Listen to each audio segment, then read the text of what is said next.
Ano gusto mo tayo?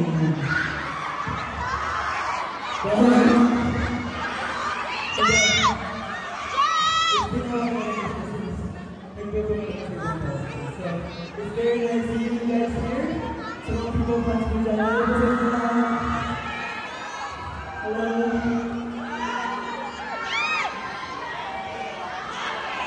Sumama po po lang mga sa amin.